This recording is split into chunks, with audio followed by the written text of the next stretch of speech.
Now going to Article 17 of the protocol, it talks about unintentional transboundary movement and emergency measures. What this article is about, it says when a party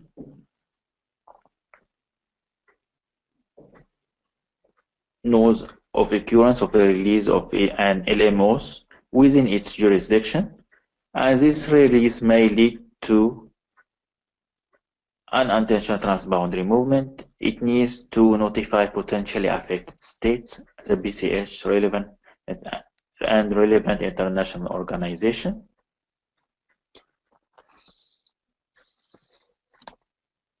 About that issue.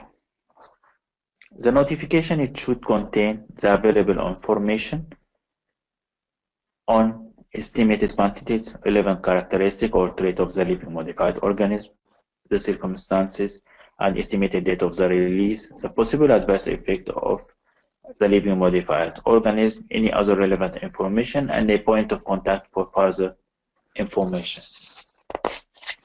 So if you know that a release happened in your country and that release could be the cause of unintentional transboundary movement, you need to notify not just the parties, but all affected states, even if they are not bounded by the protocol.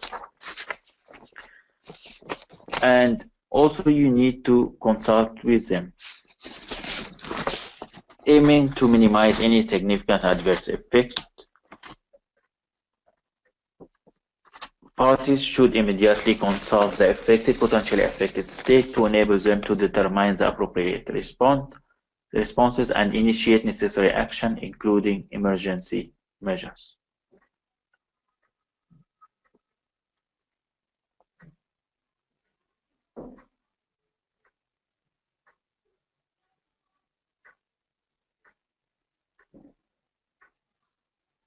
Now,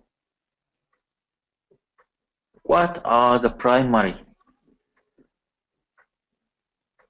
mandates or obligation of a party once it has ratified the Cartagena Protocol and it entered into force into that country?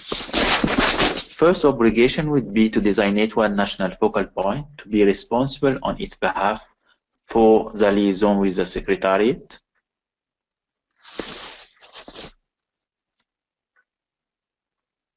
Also to designate one national focal point for the Biosafety Clearinghouse to liaise with the Secretariat regarding the issue of relevant to the development and implementation of the Biosafety Clearinghouse. It also needs to provide the BCH with the details of the point of contact for receiving notification for unintentional transboundary movement.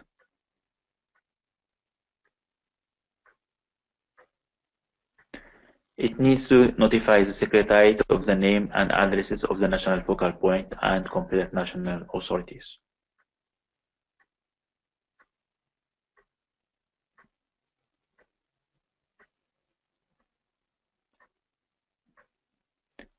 So you mainly designate national focal points, 3 of them, national focal point for the Cartagena Protocol, national focal point for the Biosafety Clearinghouse, and a contact point for the unintentional transboundary movement. This is related to Article 17 of the protocol, and you need to provide the name and address of the national focal points and the competent national authority for the protocol.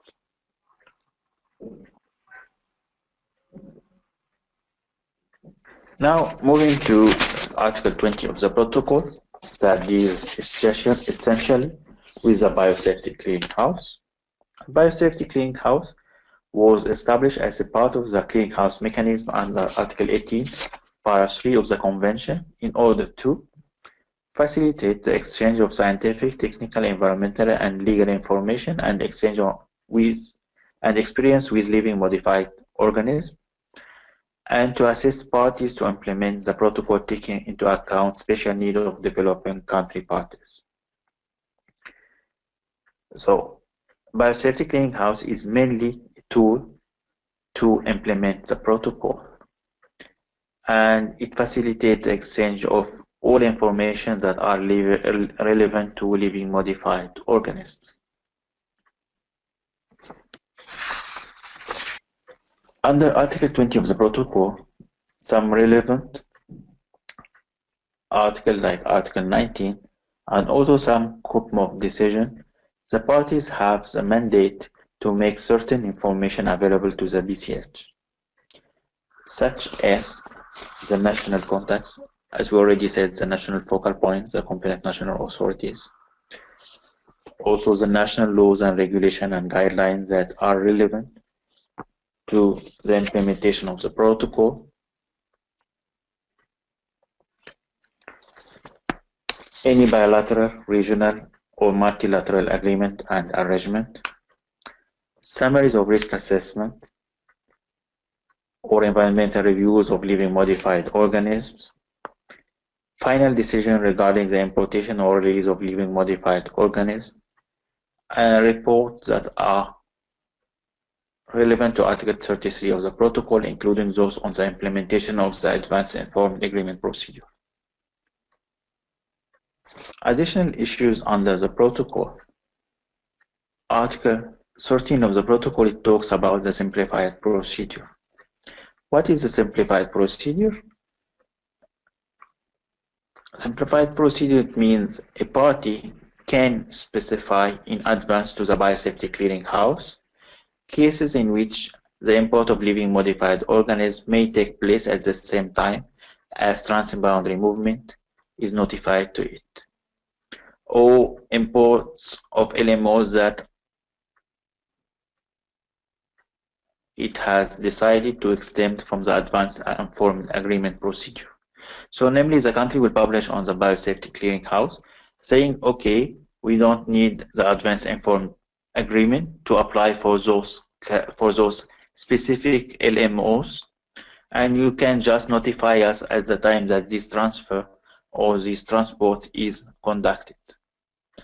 However, the countries to decide to subject specific LMOs to simplified procedure needs to ensure that adequate measures are applied to ensure safe international transboundary movement of living modified organisms.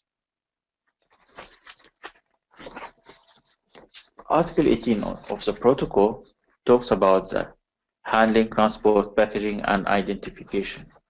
It's important to highlight in this regard that Article 18 of the protocol mandated parties to take necessary measures requiring that living modified organisms that are subject to intentional transboundary movement are handled, packaged, and transported under condition of safety, taking into consideration relevant international rules and standards. However, some relevant points, such as the need for and modality of developing standards with regard to identification, handling, packaging, and transport practice, were left out to the conference of the party to decide upon later, as clearly indicated in Article 18, Para 3.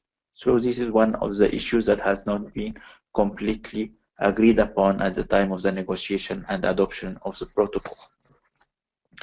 Finally, we go to the issue of liability and redress. The issue of liability and redress was another of those topics that needed further elaboration and discussion and was not settled at the time of the adoption of the Cartagena Protocol. Article 27 of the protocol mandated the conference of the party, serving as meeting of the party, to the protocol to adopt at its first meeting a process with respect to the appropriate elaboration of international rules and procedures in the field of liability and redress for damage resulting from transboundary movement of living modified organisms. Several years later, the process led to the Nagoya Kuala Lumpur Supplementary Protocol on Liability and Redress to the Cartagena Protocol on Biosafety. So this is similar to the methods that has been used to develop the Cartagena Protocol.